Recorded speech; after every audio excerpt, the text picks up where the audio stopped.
So switching gears to our relapse and refractory AML. I want to first touch on a mutation called IDH.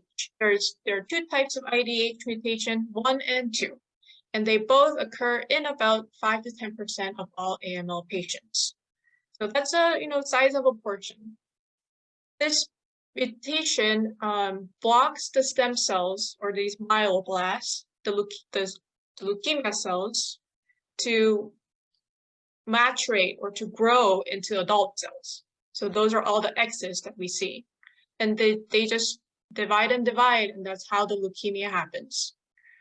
But when we block the mutated protein with this medication, Ivosidenib, Olutasidenib, or Enasidenib, then these leukemia cells are able to grow into the adult cells. And now we have normal adult cells growing.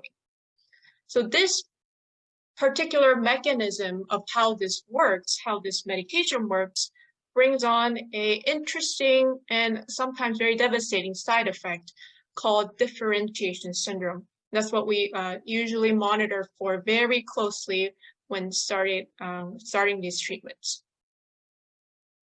So I have two examples of Ivosidenib and Enasidenib here, where we see the overall response rate, meaning people who have responded and benefited from the therapy, were about 40% of all patients who were treated with just this medication.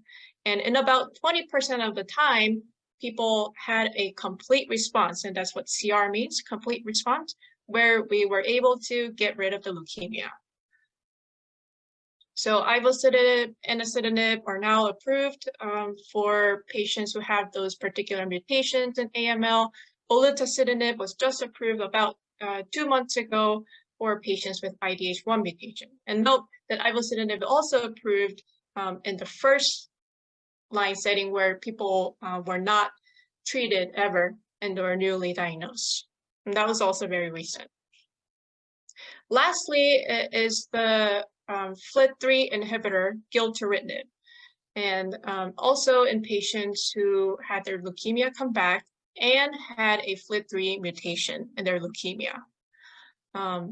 They were taken into two groups. One group got the Gilteritinib, that's a FLT3 targeted therapy. One group got other types of chemotherapy. And as you can see in this chart, the patients who had the targeted therapy had about 4-month improved survival compared to those who had conventional chemotherapy. Again, a remarkable achievement with just a pill, because and the other good thing about these targeted therapies are that they're all pills. The venetoclax, midostaurin, Gilteritinib, they're all pills that we can take at home.